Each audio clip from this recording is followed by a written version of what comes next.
This time Sark, and this video we are going to look at the Crusades. So first of all, let's look at the causes of the Crusades. As the Byzantine Empire was one of the most significant powers in the world, and they practiced their own form of Orthodox Christianity.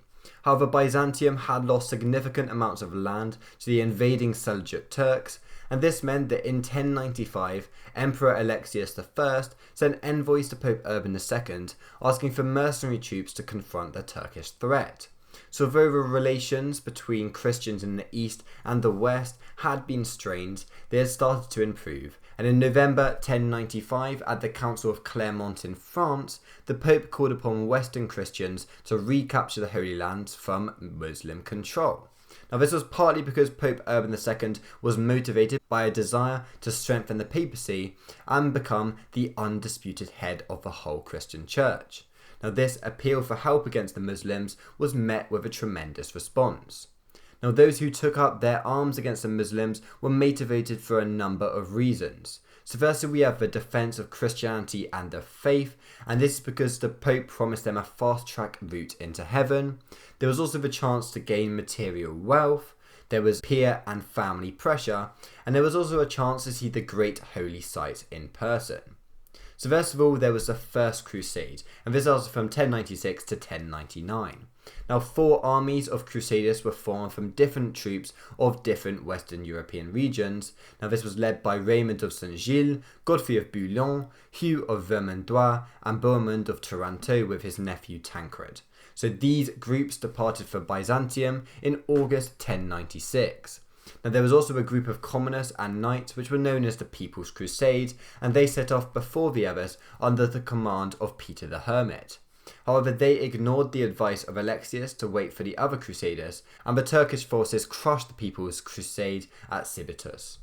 However, the Crusaders were more successful than the People's Crusade, and despite the deteriorating relationships between the Crusaders and Byzantine leaders, the combined force managed to capture the great Syrian city of Antioch in June 1098. So the Crusaders then began their march towards Jerusalem, which was occupied by the Egyptian Fatimids.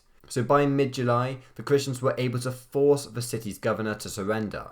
Even so, despite Tancred's promise of protection, the Crusaders slaughtered hundreds of men, women and children in their entrance to Jerusalem.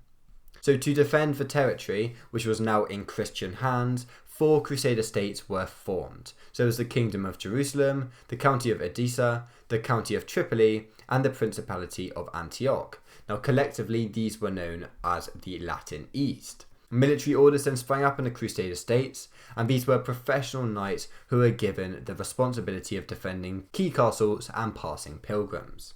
Now we have to look at the Second Crusade, which happened slightly later from 1147 to 1149.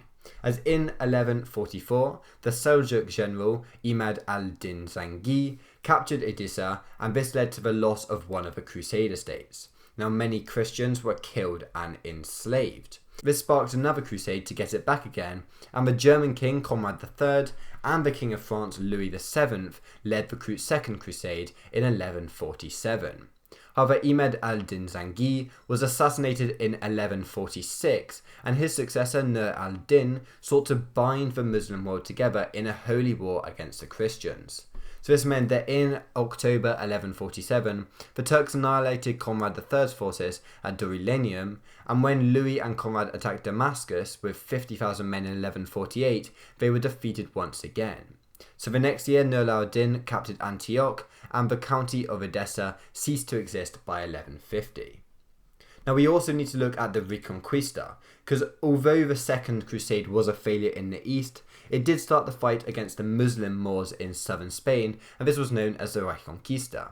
Now in 1147, the Second Crusaders had stopped off at Lisbon en route to the east to assist King Alfonso Henrique of Portugal to capture Lisbon from the Muslims. So the popes were happy to support the Reconquista and widened the idea of crusading to include the Muslim Moors as another enemy of the West. Now new military orders would emerge, and they were remarkably successful. And in fact, by the mid-13th century, only Granada remained in Muslim hands. Then there was the Third Crusade, and this happened from 1187 to 1192. Because back in the Middle East, the fate of the 3 remaining Crusader states was becoming even more precarious, and when Saladin, who was the Sultan of Egypt of Syria, assumed control of the Muslims, he began a campaign of conquests that accelerated after the death of Nur al-Din in 1174. Now in 1187, Saladin began a major campaign against the Crusader kingdom of Jerusalem, and he won a great victory at the Battle of Hattin in 1187, and he immediately took Jerusalem back.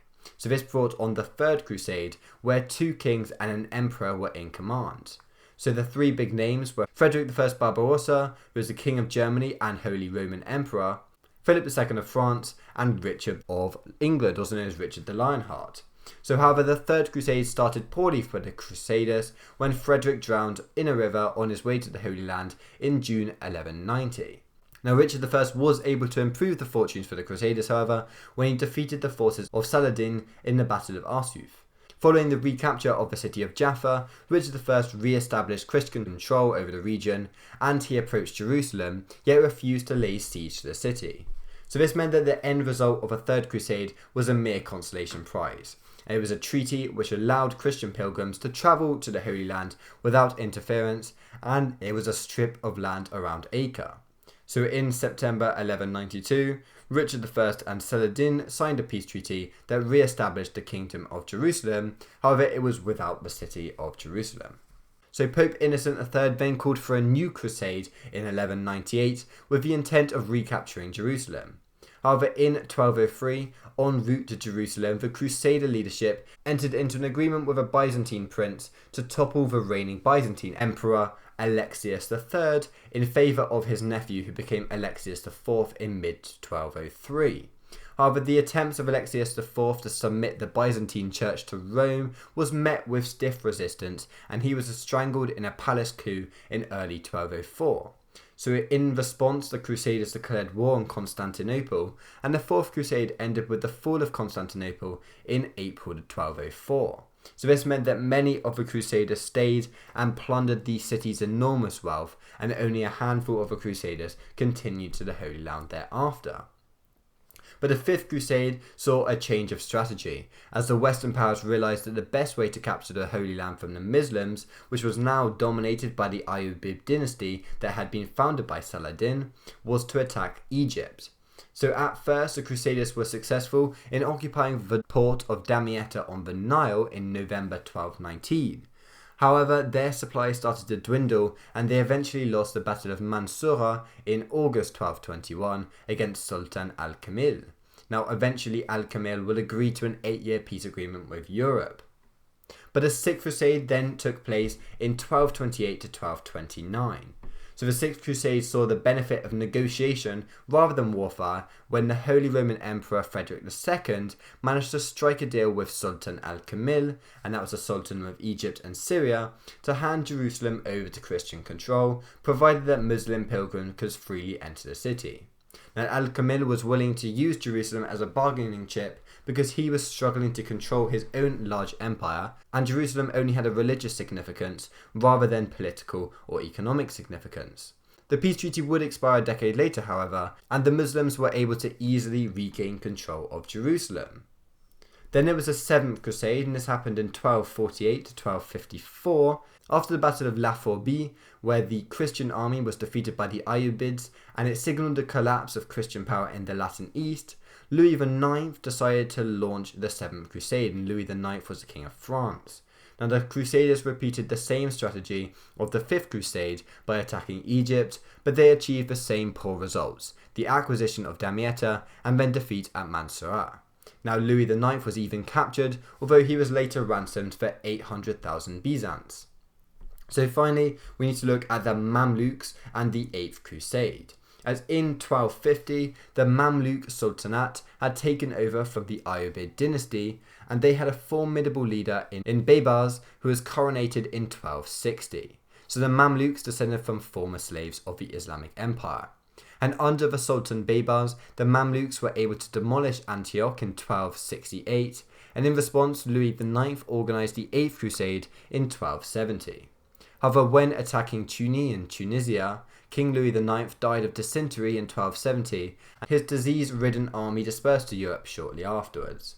So Edward I of England took on another expedition in 1271, but this accomplished very little, and it was considered the last significant crusade to the Holy Land. Now the Mamluks were able to build onto their domination, and they were able to capture Acre in 1291, and this marked the end of the Crusader states and the Crusaders themselves. So now let's just look at the effects of the Crusades. Because although the Crusades did end in failure for the Europeans, many argue that they successfully extended the reach of Christianity and Western civilization. So the Roman Catholic Church experienced an increase in wealth, and the power of the Pope was enhanced after the end of the Crusades. The Crusades also piqued an interest in travel and learning in Europe, and many historians believe that this paved the way for the Renaissance. But among followers of Islam, the Crusades were regarded as immoral and savage, and they witnessed the ruthless massacres of Muslims, Jews, and other non-Christians.